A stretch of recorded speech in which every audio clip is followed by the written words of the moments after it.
Mheshimiwa Waziri Mkuu, nchi yetu imekuwa inafanya utaratibu na jitihada mbalimbali katika kukaribisha wawekezaji wa kigeni kwa jitihada kubwa ambazo tunaziona kama vile viongozi wetu kutoka nje ya nchi kufanya mialiko, mabalozi wetu kutumia economic diplomacy, lakini hata jitihada za ndani TISEZA wanazofanya kwa vivutio tofauti. Lakini baada ya uwekezaji huwa kujitokeza vikwazo vya kikodi kwa kusema kwamba tunawalinda wawekezaji wa ndani. Je, serikali ina mkakati gani ambao utafanya kuwawezesha wawekezaji wa ndani bila kuweka vikwazo vya kikodi kwa wawekezaji wa nje, tukiamini kwamba foreign direct investment ina asilimia kubwa sana katika dira yetu katika kukuza uchumi wa nchi yetu? Nashukuru sana Mheshimiwa. Mheshimiwa Waziri Mkuu. Mheshimiwa Spika, na kushukuru kwa nafasi. Ni mpongeze Mheshimiwa King kwa swali zuri.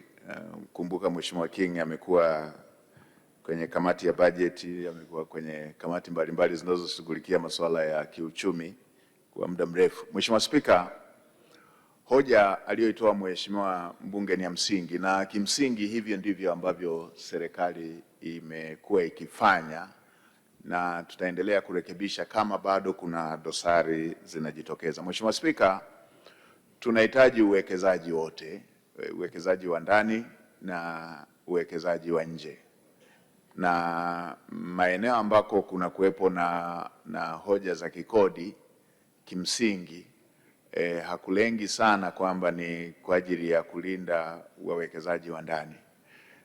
Maeneo ambayo yanahusisha masuala ya kikodi kumekuwa na vivutio ambavyo wawekezaji wa nje wanapata vingi tu ambavyo wamekuwa wakivipata, wawekezaji mahiri maalum, na wamekuwa wakipewa taratibu za kufuata. Hata hivyo, katika siku za hivi karibuni tumeongeza tu maboresho kwamba tusivutie peke yake wawekezaji wa nje. Kuna umuhimu wa kuvutia pia wawekezaji wa ndani. Kwa hiyo na wenyewe tumewawekea utaratibu pamoja na viwango vile vile vya mitaji ambayo zamani ilikuwa inalinganishwa na yule anayetoka nje.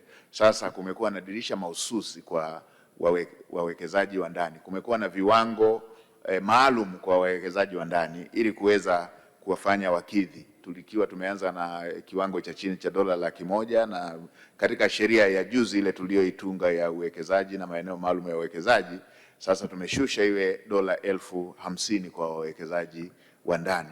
Mheshimiwa Spika, kitu pekee ambacho tulikiweka kisheria kinachohusu Watanzania ilikuwa ni kwenye hizi shughuli za uzalishaji, ujenzi na kwingineko. Mheshimiwa Spika, tuliona kuna umuhimu wa kujenga sekta binafsi ya ndani.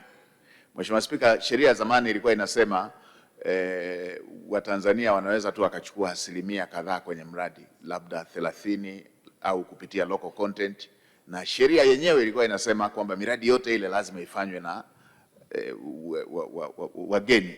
Mheshimiwa Spika, wageni wengine walikuwa na uwezo sawa sawa na Watanzania, wengine walikuwa hata wana uwezo chini ya Watanzania, lakini walikuwa wanapata sifa tu ya kupewa mradi kwa sababu wao ni wageni.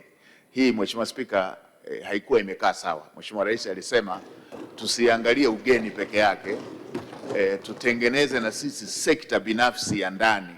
Kwa hiyo katika kufanya hivyo, Mheshimiwa Spika, kwa sasa Mtanzania na yeye anaweza kuchukua mradi mkubwa na yeye ndio akatoa subcontracts kwa wale wageni, na kama atahitaji wawe wengi kiasi gani ama utaalamu kiasi gani, na anaweza hata akaajiri wataalamu kutoka nje ili kuweza kuhakikisha kwamba na sisi tunakuwa na makampuni ya ndani yanayoweza kufanya shughuli kubwa na yakafanya kwa ufanisi. Mheshimiwa Spika, tumeona uamuzi wa Mheshimiwa Rais katika kazi zilizofanyika za hivi karibuni. Madaraja mengi kati ya yale madaraja takriban 81 yaliyojengwa nchi nzima kufuatia uharibifu ule uliojitokeza, tuna madaraja mengi yamejengwa, na tena yamejengwa kwa ubora na yamejengwa na wakandarasi wazawa.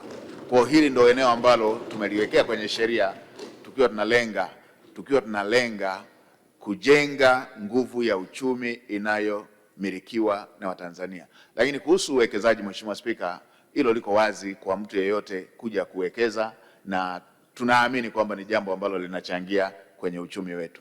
Lakini hili la kazi za mikataba, ujenzi, miradi ya barabara, ya maji na mingineyo, Mheshimiwa Spika, tulikuwa tunaepusha nchi kwamba miradi mingine tumechukua fedha za kukopa, alafu tunawapa wakandarasi wageni, wanapata supernormal profit, faida na ya juu, na baada ya hapo wanatuachia sisi kama nchi tukishughulikia mikopo ama madeni ambayo tumekopa kutekeleza miradi hiyo, wao wakiwa wameshachukua faida, na wakati uwezo wa Tanzania ambao wangeweza kufanya kwa kiwango kile kile upo. Kwa hiyo hilo ndilo ambalo tumelitofautisha, Mheshimiwa Spika.